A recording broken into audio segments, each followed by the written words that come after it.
Hello बच्चों, देखिए भौतिक विज्ञान कक्षा 12 की जो हमारी बुक है वो सारी हम कंप्लीट कर चुके हैं। ठीक है, तो बच्चों आप जो है आज इसका रिवीजन स्टार्ट करने वाले हैं। और रिवीजन में हम जो हमारी बुक्स हैं उसमें जो सोल्ड पेपर्स हैं, अनसोल्ड पेपर्स हैं और कुछ जो इम्पोर्टेंट डेरिवेशंस हैं उनको हम करने वाले हैं। तो देखिए जब रिवीजन है हम स्टार्टिंग से स्टार्ट करेंगे। जो हमारा पहला चैप्टर था इलेक्ट्रिसिटी, विद्युत से, और सबसे पहले जो हम रिवीजन करने वाले हैं वो रिवीजन करेंगे हम डेरिवेशंस का।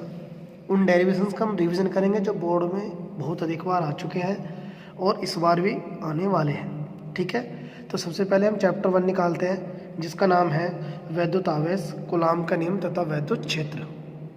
देखिए आज जो हम चैप्टर शुरू कर रहे हैं उसका नाम क्या है, विद्युत आवेश, कूलाम का नियम तथा वैद्युत क्षेत्र। इसका आज पार्ट 1 आपको मिलेगा।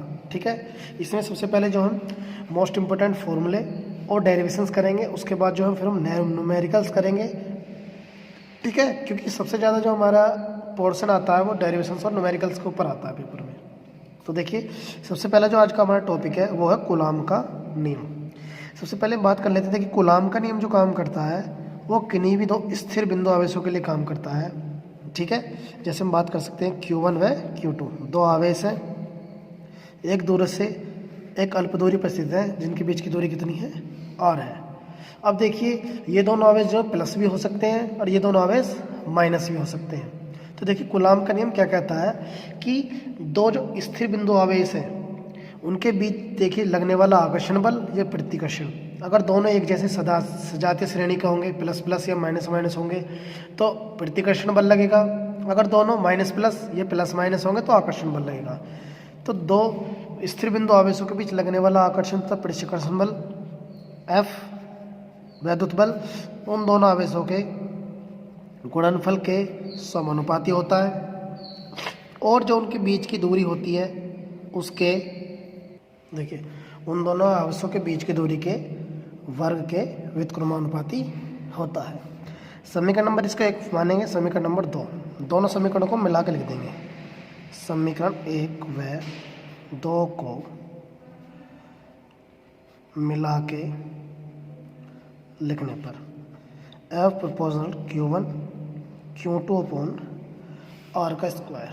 ठीक है, अब देखिए जब हम इस चिन्ह को हटाएंगे तो हम समानुपाती नियतांक लगाएंगे जो 1/4 पाई एप्सिलॉन नॉट है, Q1 Q2 अपॉन R का स्क्वायर। देखिए यहाँ पर जो हमने 1/4 पाई एप्सिलॉन नॉट लिया है वो क्या एक नियतांक है।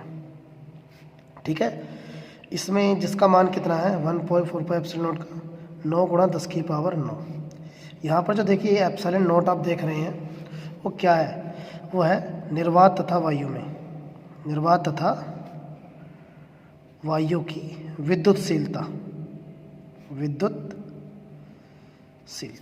ठीक है, तो ये देखिए हमारे पास कूलाम का नियम निकल के आता है 1/4 pi epsilon not Q1 Q2 upon R का स्क्वायर।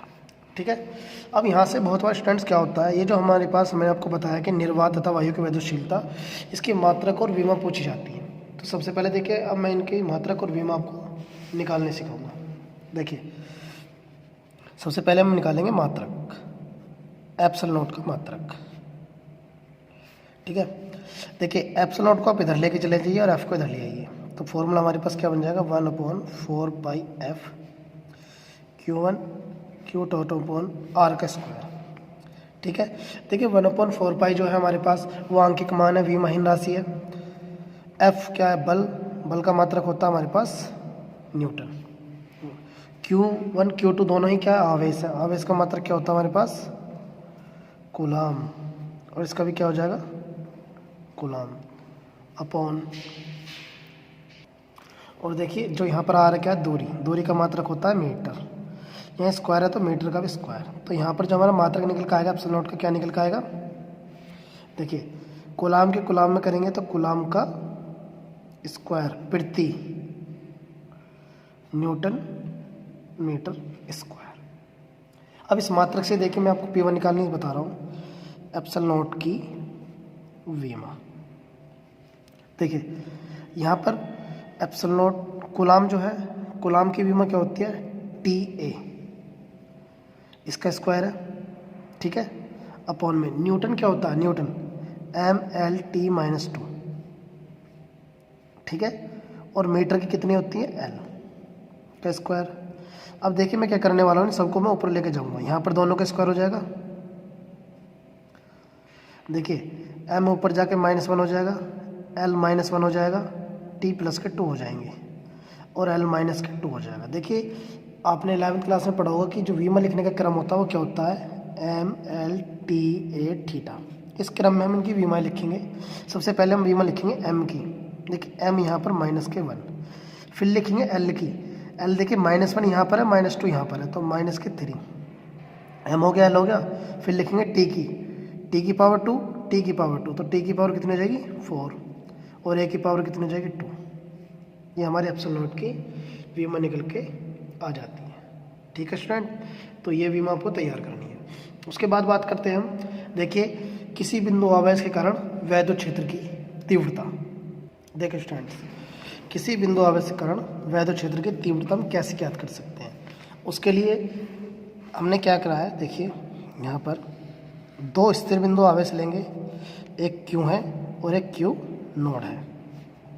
ये एक दूसरे से r दूरी पर स्थित है, ठीक है, और इनकी बल की दिशा कहाँ है, वो बाहर की ओर है, और यहाँ पर क्या है, वैद्युत क्षेत्र स्थित है, ठीक है। बल बाहर की ओर प्रतिकर्षण क्यों लग रहा है, क्योंकि दोनों कैसे धनावेशित है। अब यहाँ पर हम मान लेते हैं बिंदु O और यहाँ मान लेते हैं बिंदु P, ठीक है। देखिए थ्योरी जो मैं बता रहा हूँ आपको किस टाइप से लिखनी है। देखिए माना कोई प्लस Q आवेश बिंदु O पर स्थित है, जिससे r मीटर दूरी पर एक बिंदु P है, ठीक है, जिस पर हमें वैद्युत क्षेत्र की तीव्रता ज्ञात करनी है, और बिंदु P पर ही क्या है, प्लस Q नोड परीक्षण आवेश स्थित है। ये थ्योरी आपको कंप्लीट करनी है, ठीक है। उसके बाद देखिए जब दो स्थिर बिंदु आवेश होते हैं उनके बीच लगने वाला बल, वैद्युत बल कौन सा होता है, हमारा कूलाम का बल होता है, कूलाम बल। तो हम कूलाम का नियम से लगाएंगे, कूलाम के नियम का उपयोग करेंगे। कूलाम के नियम से F = 1/4πε0 Q1 Q2/r का स्क्वायर, Q1 Q2/r का स्क्वायर यहाँ पर देखिए हम करेंगे, ठीक है, ठीक है। अब इसमें क्या करने वाले हैं, जब हमने एक माध्यम लिया हुआ है, इस माध्यम को मानेंगे परावैद्युतांक का माध्यम, और परावैद्युतांक का जो माध्यम होता है उसको हम किससे डिनोट करते हैं, उसे डिनोट करते हैं K से, और वो हमेशा एप्सिलॉन नॉट के साथ आपको रखना है। तो देखिए F = 1/4πε0 K। देखिए Q1 की जगह पर हमारा Q है, Q2 की जगह पर हमारा Q नोड है, और R की जगह पर हमारा R है। तो इसमें आप पुट कर दीजिए Q नोड अपॉन R का स्क्वायर, ठीक है। समीकरण नंबर हो जाते हैं फर्स्ट। हमें किसके लिए व्यंजक प्राप्त करना है, वैद्युत क्षेत्र की तीव्रता के लिए, ठीक है। तो वैद्युत क्षेत्र की परिभाषा लगा दीजिए। वैद्युत क्षेत्र की परिभाषा से क्या होती है, E = F/Q नोड, ठीक है।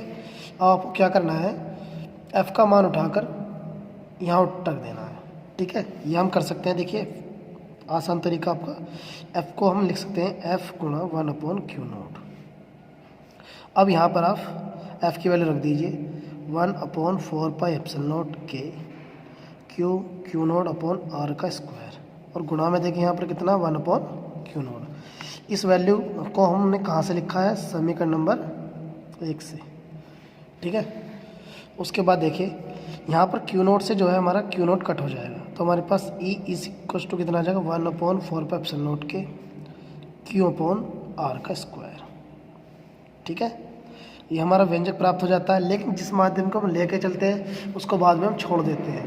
देखिए K लेके चले तो आप याद रखेंगे कि निर्वात अथवा वायु के लिए, निर्वात तथा वायु के लिए K = 1 होता है। कितना होता है 1। तो यहाँ पर हम K की जगह देखिए 1 रख देंगे, 1/4πε0 × 1 Q/R का स्क्वायर। तो हमारे पास फॉर्मूला कितना निकल कर आ जाएगा, E = 1/4πε0 Q/R का स्क्वायर, ठीक है। ये हमारे यहाँ पर कंप्लीट हो जाता है। अब इसके आधार पर देखिए हमारी दो कंडीशंस होती है वैद्युत द्विध्रुव के कारण वैद्युत क्षेत्र की तीव्रता निकालने के लिए व्यंजक। एक होती है अक्षय स्थिति, दूसरी होती है निरक्षय स्थिति, जिसको हम कल पढ़ने वाले हैं। और उनका जो डेरिवेशन व्यंजक हम प्राप्त करते हैं वो हम इसी से निकालते हैं। अगर किसी भी बिंदु पर हमें वैद्युत क्षेत्र की तीव्रता निकालनी है तो इस फॉर्मूले का यूज़ करते हैं। तो आज से देखिए हमने अपना रिवीजन स्टार्ट किया है, तो अब अच्छे से तैयारी करेंगे, ठीक है। अगर किसी बच्चे को कोई प्रॉब्लम आती है तो मुझे कमेंट करें और ज़्यादा से ज़्यादा इसे शेयर करें। Thank you.